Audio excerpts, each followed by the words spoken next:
Today, we're going over the most epic deaths in human history. Number 1. Benkei. We're starting this video off with a story of the greatest wingman in human history. It's a dark night in 12th century Japan, and a Buddhist monk named Benkei is wandering the streets of Kyoto. With an abundance of temples dotting the city, monks are a common sight, but this guy is different. At 6'6", he towers over everyone around him, and he's carrying a weapon. A cross between a sword and a long spear called a naginata.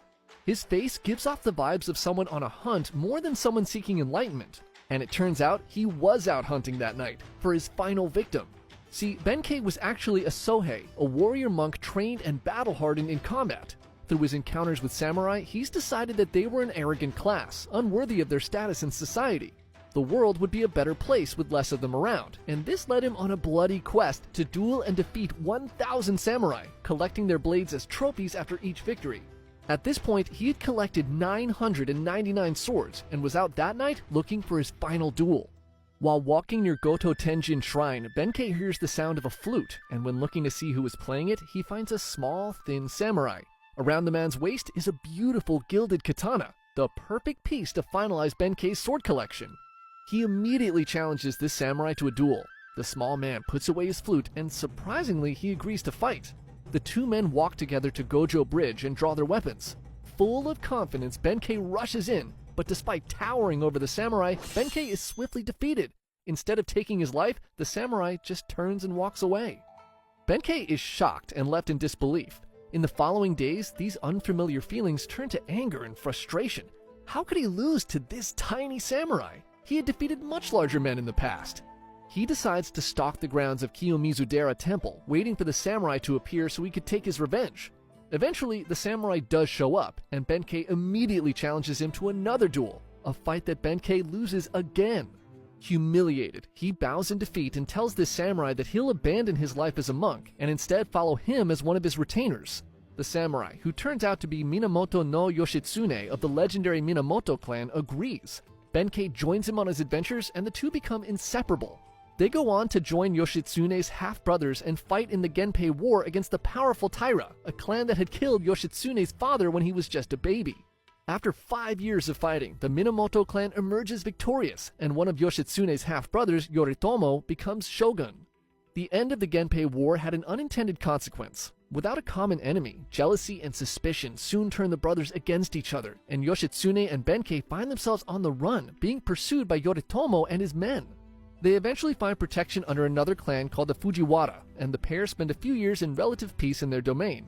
This ultimately did not last, as with a lot of pressure and probably a lot of bribes, Yoritomo finally convinces the Fujiwara to turn on his brother.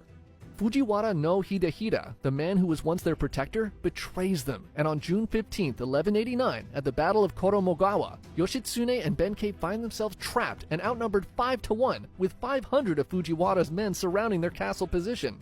The forces clash, and Yoshitsune's men put up a heroic effort. Benkei in particular is a demon on the battlefield, crushing enemies who are on average more than a foot shorter than him.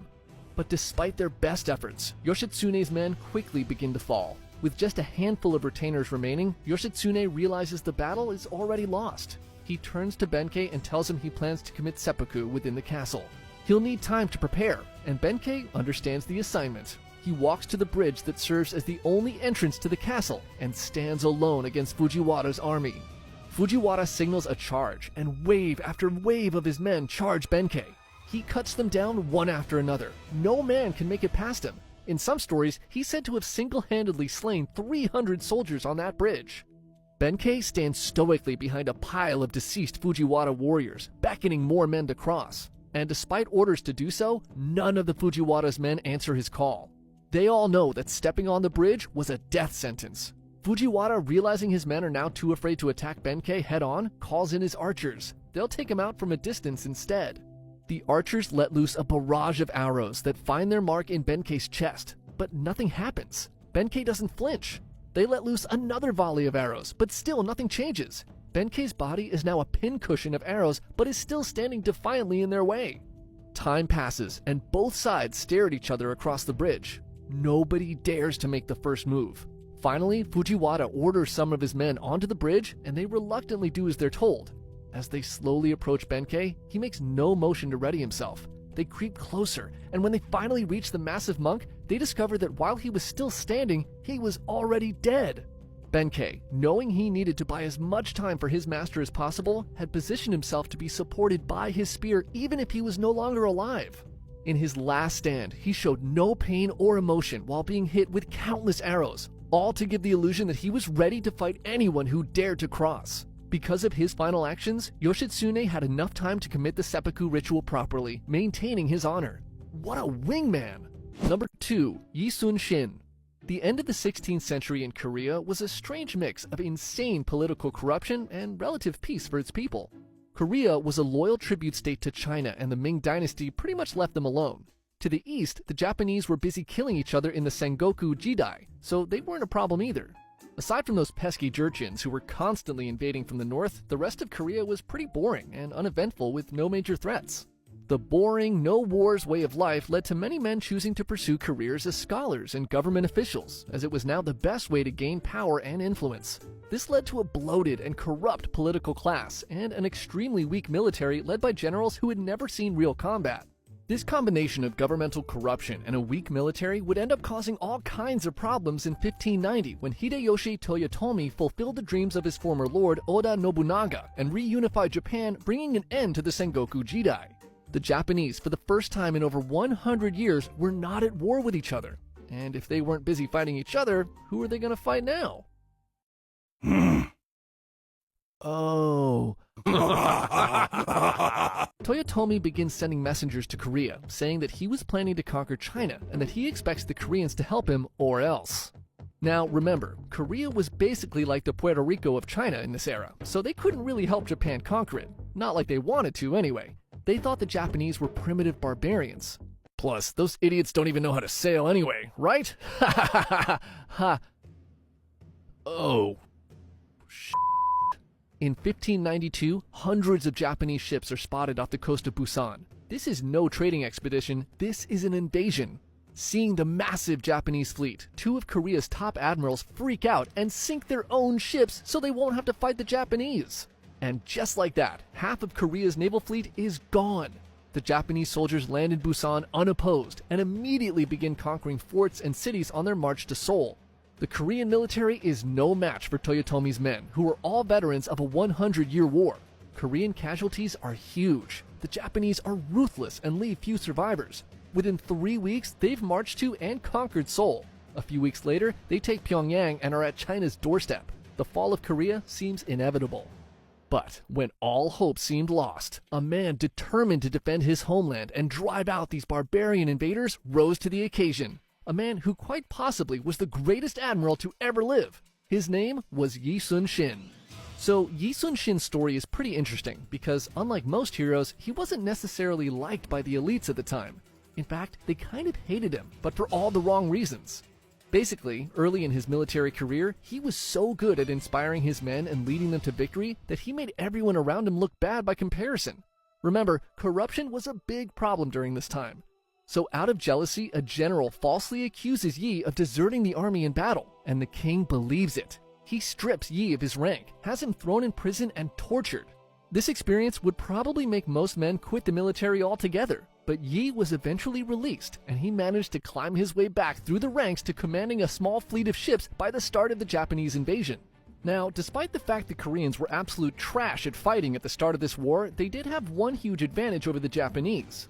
They'd been dealing with Woko pirates along the coast for years, and because of this, they had developed ships called Panoksun, and later the turtle ship that were specifically designed to combat Japanese naval tactics. See, the Japanese weren't used to fighting at sea, so they basically stuck to what they were good at, close-range combat. Their strategy consisted of shooting at people with their rifles and boarding other ships, and engaging them with swords and spears. Their ships were more like transport vessels rather than battleships. The Panoksun, on the other hand, was a floating fortress armed with cannons and was built in a way that made boardings impossible. These ships were a huge reason why Admiral Yi was able to have so much of his success, and are basically the only advantage the Koreans have. And they already sank over half of them themselves. Anyways, Admiral Yi was not a coward like the other two admirals, and instead of sinking his ships, he rushed his fleet of 34 ships headfirst towards the Japanese and began attacking them along the coast. His capabilities as a naval commander are obvious right from the start. In just a few weeks, using tactics to bait the Japanese to sail into vulnerable positions, he single-handedly sinks over 200 Japanese ships with no losses of his own. In battle after battle, he is vastly outnumbered, yet sails away victorious every single time. Yi is the sparkling piece of glitter embedded in the turd that is the Korean military, and by the end of the year, he had sunk 350 Japanese ships. Yi's efforts, along with the help of Chinese reinforcements, allowed the Koreans to drive the Japanese soldiers all the way back to Busan, and by the end of the year, the war entered somewhat of a stalemate, with the Chinese and Japanese trying to negotiate a peace deal. So things are going pretty good for Yi, but remember the two admirals who sunk their own ships at the beginning of the war? Well, one of them, named Won Gyeon, is insanely jealous of Yi's success. So jealous, he starts talking shit about Yi to the king every day. And when peace talks with China fail and Toyotomi begins a second invasion of Korea in 1597, Gyeon and other government officials frame Admiral Yi as a traitor, and the king agrees. For the second time in his career, Yi is stripped of his rank and sent back to prison where he is brutally tortured again. He's set to be executed, but the king has a change of heart, and he instead sends Yi back to fight as a common soldier, a humiliation worse than death. With Yi out of the picture, Won Gyeon is put in charge of the Korean fleet. And as you may have guessed by now, he was pretty terrible at his job. He drank heavily, made poor decisions, and disrespected his men. Many of Yi's commanders refused to fight under such a downgrade. And what made things even worse for Gyeon was that during the stalemate, the Japanese who had watched Admiral Yi wreck their over and over again had actually learned how to fight at sea. Their new ships now had cannons, and they began to use the same strategies Admiral Yi had used against them. This all comes to a head in the Battle of Chilcheoliang, Gyeon's first attempt to attack the Japanese fleet. With 200 ships and the best of Admiral Yi's men, Gyeon sails out to confront the Japanese, and he immediately falls into a trap. A trap they had learned from fighting against Yi. The entire Korean Navy is decimated, and Gyeon is last seen being chopped to bits by Japanese soldiers while trying to run away. The king, realizing he may have messed up, reinstates Yi Sun-shin as fleet admiral, and he takes command of the pathetic remains of the once undefeated Korean Navy. He's left with just 13 ships and a few hundred demoralized men. In the following battle, outnumbered 25-1, using superior strategy, Yi manages to sink 31 of the 333 Japanese ships, again without losing a single ship of his own. This victory gives Yi time to rebuild his navy, but not gonna lie, things still look pretty grim for the Koreans. But the next year, Hideyoshi Toyotomi becomes ill and dies, his last official order being to withdraw the Japanese army from Korea back to Japan. Yi sees this as the time to finally drive the Japanese out of Korea for good and mounts a final offensive against the retreating Japanese forces.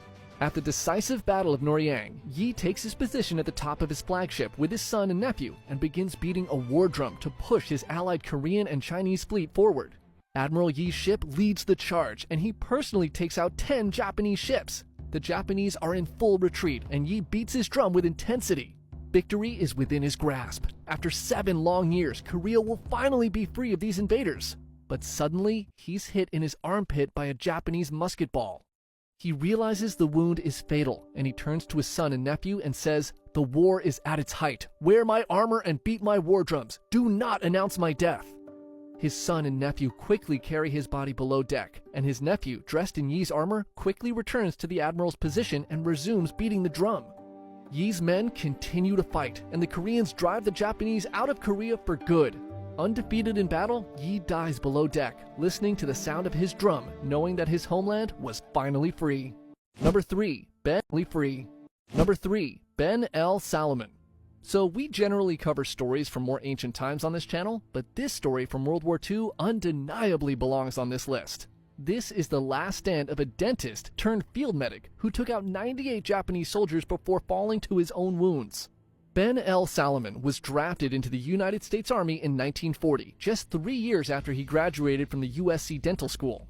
Salomon proved to be a model soldier and showed himself to be very skilled with both rifle and pistol. He was quickly promoted, first to lieutenant and then to captain in 1944, serving as a regimental dental officer of the 105th Infantry Regiment.